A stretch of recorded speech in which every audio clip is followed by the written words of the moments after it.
Olha, o tema a ser debatido agora é um tema extremamente preocupante. Eu sou um homem de imprensa, eu sou radialista, eu sou jornalista e sinto na pele o que vai ser falado agora, e estamos vivendo momentos periclitantes em relação à liberdade de imprensa, à censura que estão querendo estabelecer nesse país. Nós somos os soldados que vamos evitar isso. Então, o tema é esse. Convido o doutor Elisiário Araújo para fazer uso da palavra. Boa tarde a todos, senhores da mesa. Saúdo a todos que compõem aqui a mesa, na pessoa do Padre Kelman, representando as mulheres, a senhora Fátima Machado, e todos os aqui presentes. Me sinto honrado em trazer um tema tão importante, que é a liberdade. É mais do que uma palavra, é um princípio. Mas não é liberdade qualquer, liberdade de expressão.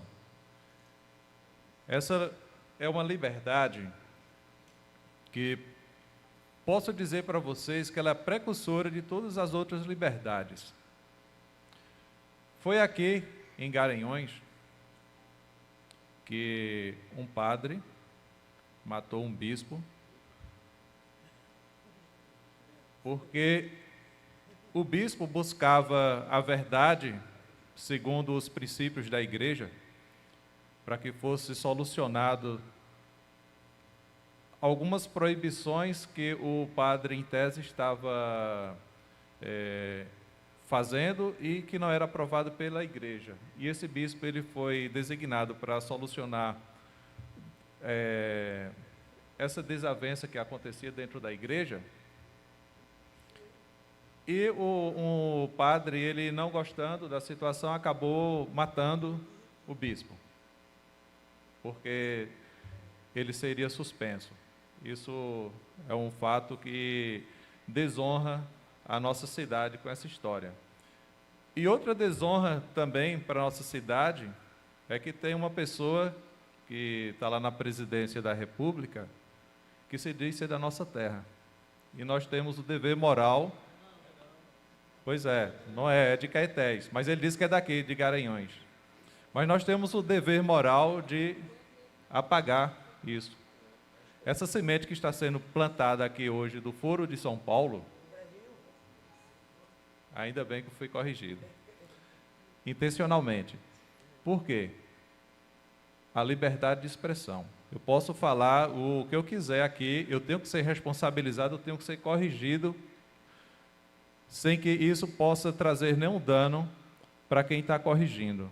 Porque o Foro do Brasil ele foi criado em contraposição a esse maldito Foro de São Paulo, que espalhou misérias pela América Latina principalmente, e o Brasil hoje está colhendo esses frutos malditos que surgiram há 40 anos atrás, que eles trabalham nesse intento.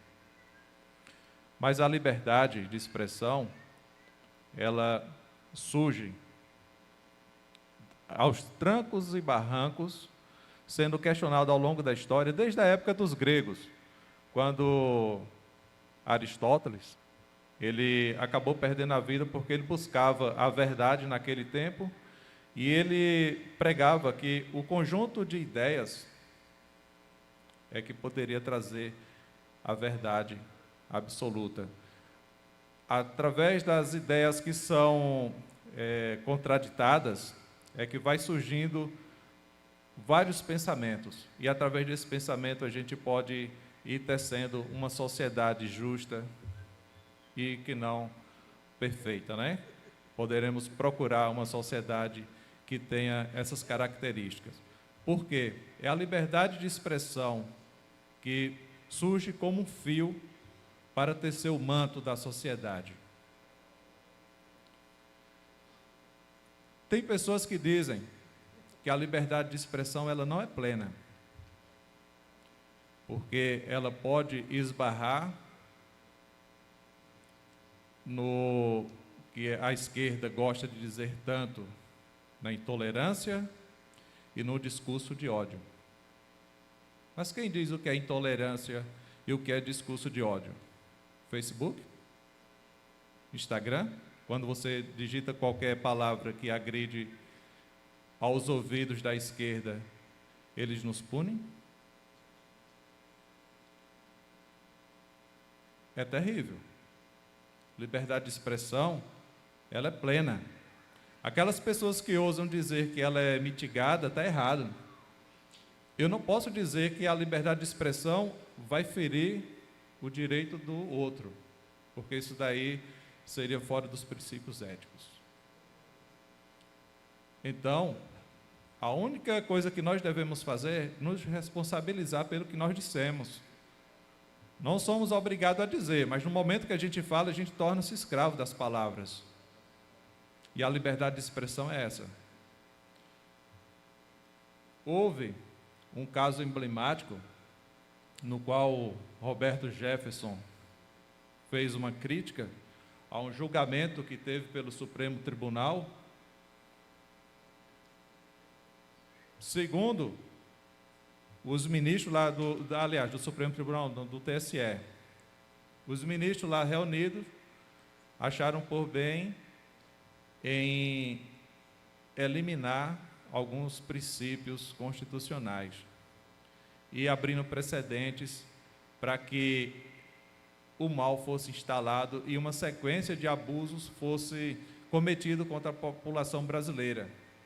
E, ao meu ver, o Roberto Jefferson, ele se exaltou nas palavras, não estou apoiando o que ele disse,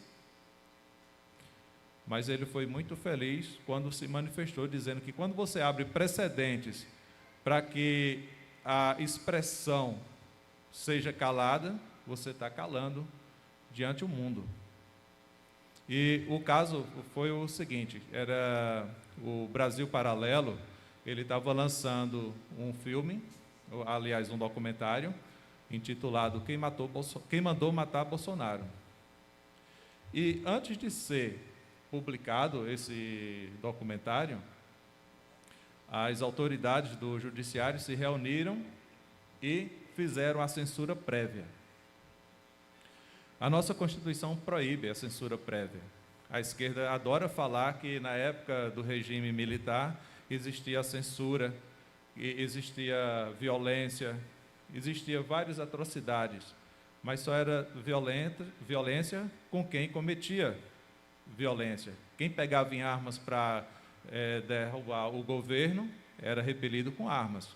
Porque não tem como você dar flores a quem te dá tiro. Não tem. E a liberdade de expressão, ela é a forma que a gente tem de buscar a inteligência, buscar os seus conhecimentos, trocar experiência, até com aquelas pessoas que pensam o contrário.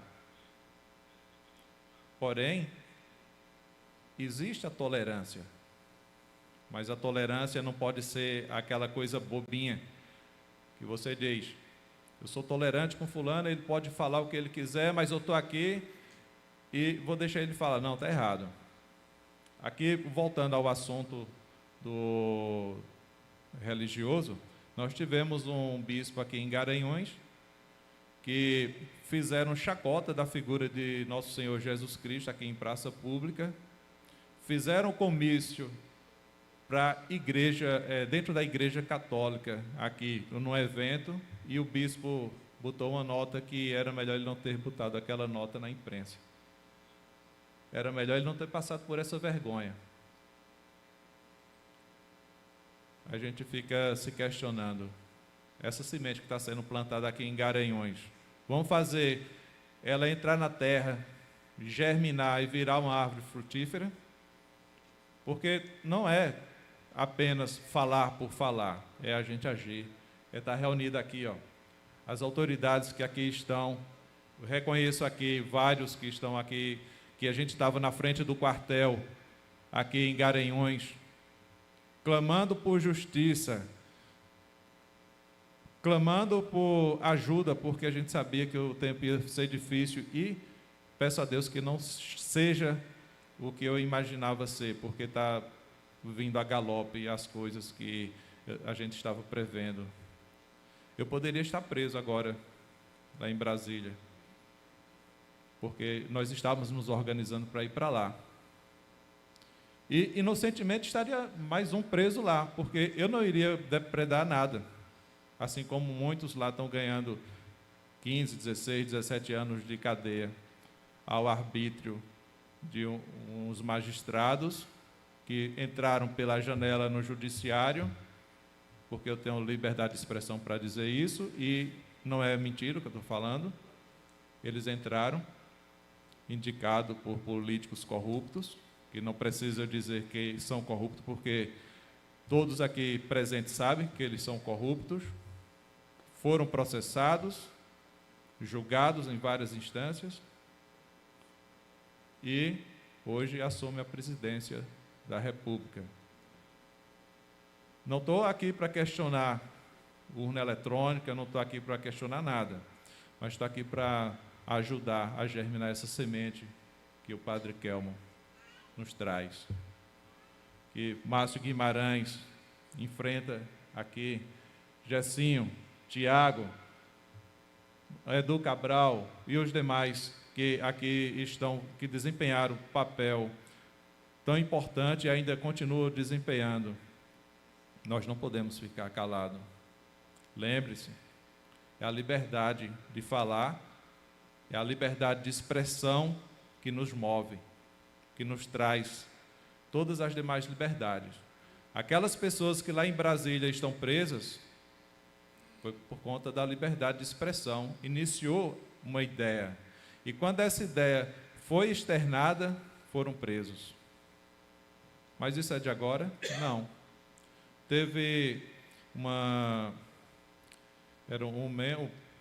esqueci o nome agora, que ele tinha publicado no livro que ele teve vontade de matar Gilmar Mendes, que ele se armou. Isso, Rodrigo Janot, obrigado. Ele pensou em matar Gilmar Mendes. Ele só pensou. Quem é da área do direito aqui sabe que você não pode ser condenado por pensar. Mas o Janot, ele pensou em fazer isso, e ele recebeu a Polícia Federal na casa dele para uma busca e apreensão da arma que ele tinha, legalmente. Quem é CAC sabe a perseguição que nós temos. Nós não podemos falar sobre armamento. Liberdade de expressão está onde? E se a gente ficar calado? A gente vai fazer o que mais? O nosso mais atual ministro do Supremo Tribunal, que ele foi empossado. O que ele andou dizendo, se tornar verdade, nós não vamos perder apenas liberdade de expressão. Nós vamos perder todas as outras liberdades. E vamos ficar a ver navios. Portanto, eu digo, temos que ficar confiante em Deus e buscar a toda hora a nossa liberdade plena. Muito obrigado.